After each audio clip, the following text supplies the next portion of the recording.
No dia 23 de julho desse ano, 2026, o Brasil fez uma coisa inédita: proibiu um prato por lei. O prato é o foie gras e o motivo dessa proibição é bem simples, mas perturbador. Para fazer esse prato, você precisa deixar o animal doente de propósito. Quando essa notícia saiu, meu direct encheu de gente querendo saber a minha opinião sobre isso. Então vamos lá. Aqui o meu foco sempre foi falar de comida boa, de história, de cultura, e vai continuar sendo. Mas eu tenho que ser honesto com você. A ignorância não é uma bênção. Tem muito sofrimento escondido na cadeia da nossa comida, e o foie gras é o que tá nos holofotes agora. E esse episódio aqui vai ser sobre isso. Não vai ser sobre te convencer a ser vegano ou te convencer a deixar de comer o que você come. Mas eu quero acender uma luz sobre problemas reais, fazer a reflexão. Porque muitos desses problemas dá pra diminuir, até acabar. A nossa alimentação vai depender de animais, de plantas, e não só a nossa alimentação. É o ciclo da vida inteiro, é uma consumindo a outra. Só que existem limites, e vão ter coisas que passam muito desse limite, e o foie gras é um desses exemplos. Ele vai ser o fígado de pato ou de ganso, vai ser engordado à força por um processo chamado gavage. Por até umas 3 semanas vão enfiar um tubo na garganta dessa ave e vão despejar comida à força. E essa comida vai muito além da quantidade que ela comeria naturalmente. O fígado incha, ele vai adoecer, ele fica no tamanho de 7 a 10 vezes maior do que ele ficaria normalmente. A ave ali na jaula, ela mal anda, ela mal consegue respirar. E essa mortalidade chega a ser mais de 20 vezes maior do que a criação de ave normal.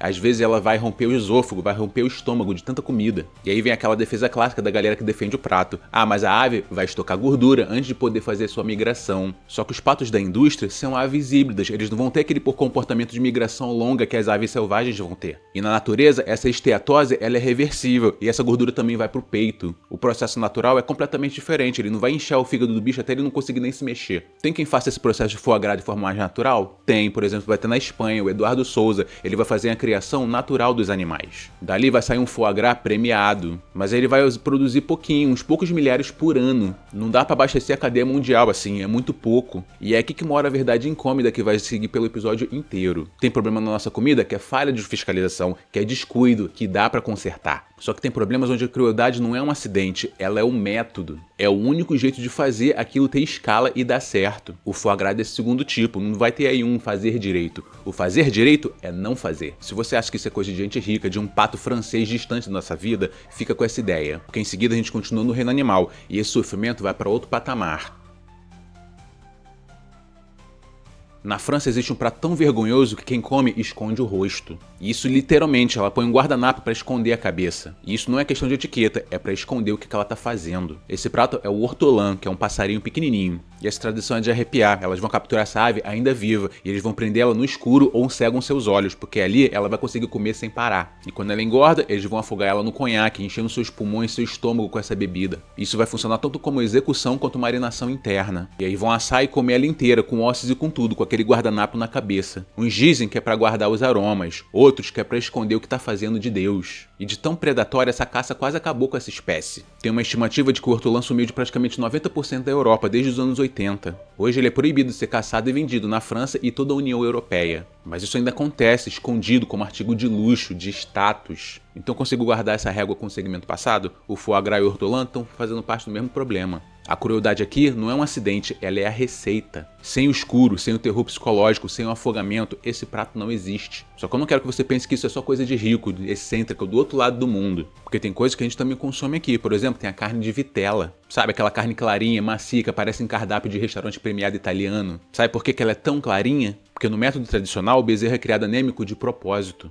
Ele é separado da mãe ainda pequenininho, vai vir e ver ali naquela baia estreita, sem poder se mexer muito e desenvolver os seus músculos, e é tratado com uma dieta pobre em ferro justamente para a carne não ficar vermelha. Lá na Europa, eles acharam isso tão cruel que eles proibiram esse tipo de criação desde 2007. Mas em diversos lugares do mundo, incluindo aqui, esse prato ainda existe. E tem outra, quem acha que peixe e bichos do mar não sentem nada, não pensam. Polvo e lagosta têm sistema nervoso para sentir dor. A ciência já prova isso, tem até lugares que colocaram na lei, por exemplo o Reino Unido. Então sentir dor não é privilégio de quem tem pelo. E mesmo assim tem lugar que ferve a lagosta ainda viva, que vai servir o polvo ainda vivo, se mexendo. Certas tradições viraram desculpa para ignorar que ali tem um animal que está sofrendo. E nessa linha do polvo, do hortolã, do ganso, e nenhum deles é um caso onde a crueldade é um deslize, que dá para acabar com ela com fiscalização. Ela é o método, é o próprio jeito de se fazer aquele prato. E quando esse sofrimento é um método, não existe uma versão que é caprichada. Ali só existe a opção de parar de fazer. Até aqui a vítima sempre foi o animal, mas o sofrimento escondido na nossa comida não para nos bichos. Em seguida a gente vai ver que aquela barrinha de chocolate, deliciosa, inocente,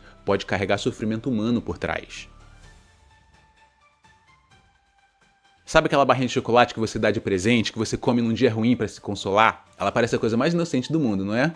Só que tem uma chance bem grande dela ter passado pelas mãos de uma criança escravizada. O cacau, que é a matéria principal do chocolate, ele vem principalmente de 2 países africanos, Costa do Marfim e Gana. Os dois juntos produzem mais da metade do cacau do planeta. E ali nessas plantações trabalham crianças, e muitas. Tem estimativas que contabilizam cerca de 1,5 milhão só nesses 2 países. São crianças que manejam facão, carregam peso, respiram agrotóxicos. Um estudo recente calculou que cerca de 40% dessas crianças que vivem nessas regiões trabalham nas lavouras de cacau. E alguns nem são dali onde está literalmente aquela lavoura que ele trabalha. São trazidos de países vizinhos, praticamente vendidos sem documento para trabalhar. Diversos fazendeiros entrevistados admitem com todas as letras que aquilo ali é praticamente uma escravidão. E aquelas grandes marcas, aquelas que você conhece de cor. Lá em 2001, a indústria assinou um acordo para acabar com essas formas de trabalho infantil, e isso prometendo acabar com elas até 2005. Não cumpriu, prometeu para 2010. Não cumpriu, prometeu para 2020. Até hoje esse prazo vive escorregando. E tem uma camada de perversidade maior ainda. Quem planta lá o cacau sofrendo recebe uma parcela mínima da barra de chocolate e o valor dela na prateleira. O grão sai baratíssimo na origem. O chocolate pronto vale ouro. Mesmo o cacau sendo uma commodity avaliada na bolsa, negociada lá, tendo flutuação de preço mínimo e máximo, o produtor vai receber o mínimo dessa parcela nessa cadeia. O lucro vai ficar quase todo na ponta da cadeia, longe de quem faz realmente o trabalho pesado lá embaixo. Mas preste atenção, porque a régua que eu estava utilizando até agora aqui no episódio muda um pouco. No foie gras e no hortolã, a crueldade era o método, ali não tem conserto. Só que aqui, não, dá pra você plantar o cacau sem escravizar ninguém. Existe chocolate tree to bar, bean to bar com chocolate limpo, com produtor justo. Bom, tem empresas que se preocupam de verdade com a sustentabilidade da cadeia. Eu amo chocolate, eu até planto cacau no meu terreno para poder fazer o meu próprio chocolate mais pro futuro. E eu continuo comendo, então pode parecer até meio hipócrita isso que eu tô falando nesse episódio. Só que o problema que eu quero trazer aqui não é o cacau. O problema é que sai muito mais barato fingir que não existe o problema. É falta de fiscalização, de preço, de vontade na cadeia produtiva. Ou seja, isso poderia acabar amanhã se eles quisessem. E antes que você ache que isso pode ser um problema só do africano lá longe, é um problema que acontece aqui também. A gente também produz muito cacau na Bahia, no Pará. E adivinha, também aparece trabalho escravo aqui no nosso território. Agora um primo próximo que conversa com essa ideia e você toma todo dia, é o café. Aqui é aquela mesma história, aquela commodity de origem colonial, produzida e plantada por quem sofre lá embaixo e colhida o ouro lá na ponta da cadeia. O café também vai aparecer várias vezes na lista suja de trabalho escravo na indústria brasileira. Só que esse assunto mais dentro do café fica pro futuro. O chocolate e o café a gente imagina lá longe, na África, no cafezal distante da gente. Mas em seguida, esse sofrimento escondido pode estar dentro da nossa própria casa. E é numa fruta que virou símbolo de saúde e o Brasil exporta pro mundo inteiro.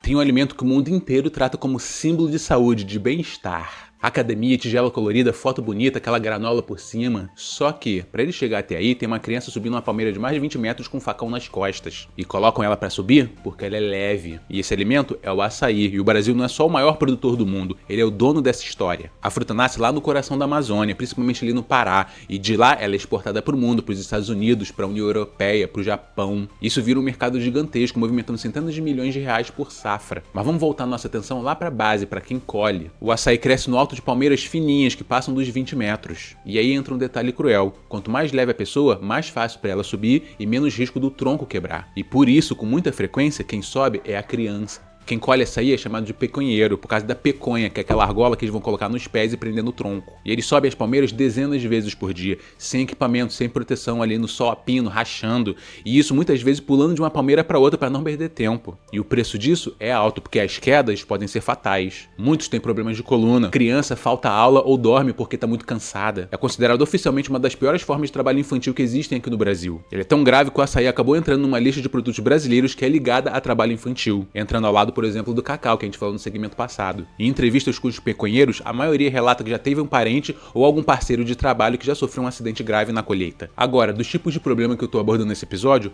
qual é desse tipo do açaí? Ele é do tipo que dá pra resolver, porque você não precisa de criança subindo pra colher açaí. Existe equipamento, existe idade mínima, existe fiscalização. E a fiscalização até acontece, muitas vezes o Ministério do Trabalho entra nessas comunidades. Só que esse problema existir não é culpa do coletor, ele tá na ponta da cadeia, é falta de renda, é falta de alternativa, é falta de escola. dela. A família coloca a criança pra subir a palmeira por conta de sobrevivência, ela precisa de renda. Ou seja, não é a fruta que é o crime, não é a criança subir pra pegar essa fruta. O problema real ali é o descaso que tá naquela comunidade que foi abandonada. E isso, diferente lá do foie gras, tem conserto. E o mais duro aqui dessa história é a pura ironia dele. O açaí é vendido como o ápice do bem-estar, do estilo de vida, do corpo saudável, da vida leve. Só que na origem ele é sustentado pelo risco do corpo de uma criança. E em seguida a gente vai mudar para um cenário onde é muito mais fácil esconder as coisas acontecendo. O mar aberto. E lá é mais um sofrimento animal que ganha uma escala assustadora. Existe um prato de luxo que é feito com a parte do animal que quase não tem gosto. E para conseguir essa parte, eles cortam as barbatanas do tubarão e jogam o resto no mar, vivo, para afundar. E o prato é a sopa de barbatana do tubarão. Ela é um símbolo de status de banquetes e casamentos de luxo, principalmente lá na Ásia. E aqui já mora a primeira crueldade desse prato. A barbatana em si quase não tem gosto. O que ela vai dar ali é textura, é uma gelatina e principalmente ostentação. Ou seja, mata o maior predador do mar por conta de um enfeite sem gosto dentro de uma sopa. E a forma de se matar ele é uma das mais brutais que existem, ela se chama finning. O tubarão é pescado, içado e ali mesmo, e muitas vezes ele ainda vivo, é decepado as barbatanas dele. E aí esse corpo mutilado é jogado no mar, e sem as barbatanas ele não consegue nadar, ele vai afundando. E o resultado, ele sufoca, e ele chegando lá no fundo, ainda é comida ainda vivo, sem se defender. Tudo isso para aproveitar uma fração mínima desse animal e jogar o resto fora. Porque a barbatana vai ser justamente isso, é um pedacinho minúsculo de todo aquele peso do tubarão, ele é morto só por conta desse pedaço. E a escala desse processo que é assustadora, mesmo com diversas leis espalhadas pelo mundo contra o finning, esse processo não acabou, muito pelo contrário. Existe uma estimativa que cerca de 80 milhões de tubarões vão morrendo todo ano, e esse número não vai caindo, ele vai subindo. São milhões deles de espécies diferentes já ameaçadas de extinção. À primeira vista parece ser aquele tipo de problema que dá pra consertar, do tipo que é só fiscalizar e proibir o finning, certo? Só que aí que tá, proibiram e não acabou. E por quê? Porque enquanto a barbatana de tubarão continuar valendo ouro como símbolo de status, ele vai continuar morrendo. Só que o problema ali não é só o método, é a demanda. Aqui ele vai andar lado a lado do hortolã e do foie gras. Aqui é um luxo em que a crueldade não é um acidente, ele é o motivo desse prato existir. E aqui tem um efeito que vai muito além desse animal. O tubarão é um animal predador de topo. Ele demora para crescer, ele tem poucos filhotes, ele segura o equilíbrio do mar debaixo dele todo. Ou seja, quando você tira o tubarão, toda a cadeia abaixo dele desanda. Então ali não é só um animal que sofre, é o oceano inteiro que vai perder seu freio de controle. Tubarões existem há mais de 400 milhões de anos, eles sobreviveram a extinções em massa. Só que eles não estão dando conta de sobreviver à nossa presença. O ser humano está comendo o topo da cadeia, só um pedacinho, jogando o animal vivo ainda todo fora, por conta de uma tigela de sopa que nem tem gosto. Foie gras, hortolã, açaí, chocolate, tubarão. Dentre esses, muitos são distantes, exóticos, coisas de outro mundo. Mas eu deixei pro final justamente o prato mais comum da mesa brasileira. Aquele que junta num lugar só todos os problemas que a gente já falou até aqui. A gente passou boa parte do episódio se escandalizando com pato francês, passarinho afogado, camarão do outro lado do mundo. Coisa exótica, coisa distante. Mas o item que junta os três problemas de todos está no churrasco de domingo. E ele é a carne bovina. Então vamos reparar aqui como ela fecha os três eixos que a gente já viu. Sofrimento animal, sofrimento humano e destruição ambiental, tudo num ponto só. Então a gente começa pelo primeiro exemplo, o trabalho. A criação de gado de corte ano após ano é um item que entra na lista de trabalho sujo da escravidão brasileira. E quando eu falo isso, não é uma ou outra fazenda, é o topo do ranking. Uma parcela muito significativa das pessoas já resgatadas de escravidão aqui no Brasil vem dessa indústria do gado. E o Brasil não é pequeno nisso não, a gente é um dos maiores exportadores de carne do planeta. E daí entra o segundo problema, a floresta. A maior parte do que se desmata aqui no Brasil dos nossos biomas vai para pasto de boi. E até aqui o primeiro problema está inserido, não são raros os casos onde a pessoa que está derrubando a floresta também está trabalhando em trabalho análogo à escravidão. Ou seja, aqui os dois crimes andam lado a lado, derruba a floresta e escraviza quem está derrubando. E aí entra o terceiro problema, o animal. Mesmo num abate que poderia ser normal, acontecem falhas na hora de insensibilizar, o manejo é brutalizado, as instalações são péssimas. Toda essa gama de problemas faz o boi sofrer ali de forma desnecessária antes de morrer. E isso não é um caso isolado, ali é uma linha industrial que não pode parar, esse tipo de coisa vai acontecer incontáveis vezes por dia. Fora a conta ambiental do gado sendo um dos animais com maior impacto ambiental do planeta, em emissão, na água, no solo. E esse tema aqui do gado eu deixei por último de propósito, porque ele não vai ser aquele tipo de problema que vai caber certinho, redondinho dentro de uma caixa. O trabalho escravo pode ser corrigido, tem rastreio, tem fiscalização. É o tipo de problema que dá pra consertar. Já a escala industrial de matar o bicho, todo o tamanho da coisa, isso daí vai puxar para um outro problema. Porque vai puxar pro lado do método, como está sendo feito. E aqui não tem uma resposta fácil, porque o mundo precisa ser alimentado. Só que aqui que esse episódio para de apontar o dedo pro francês, pro asiático, pro africano. Aqui eu tô apontando pro nosso prato, porque por mais que a gente goste, por mais que seja coisas culturais, nós também temos os problemas aqui na nossa terra. E veja bem, aqui eu não tô falando sobre você largar o churrasco, sobre você virar vegano ou você se sentir culpado. Aqui é sobre saber dos problemas, respeitar e entender o sofrimento, refletir sobre como podemos mudar. Porque quando a gente sabe, a gente pode fiscalizar, a gente pode escolher, a gente pode cobrar dos governantes rastreabilidade, responsabilidade na cadeia. Porque quando a gente exige fiscalização de verdade, a gente passa a valorizar quem produz direito. A ignorância não é uma bênção, ela é confortável, porque ela deixa tudo continuar igual. A lei do foie gras assinada aqui no Brasil, ela foi só a porta de entrada. Mas o que ela fez foi acender uma luz, e essa luz mostra muito mais do que um pato. Então, sem julgamentos nem nada, mas se esse episódio te fez olhar para a comida com outros olhos, com reflexão, cumpriu o seu propósito. Porque comida boa também é comida que a gente sabe de onde veio. Nos vemos no próximo episódio.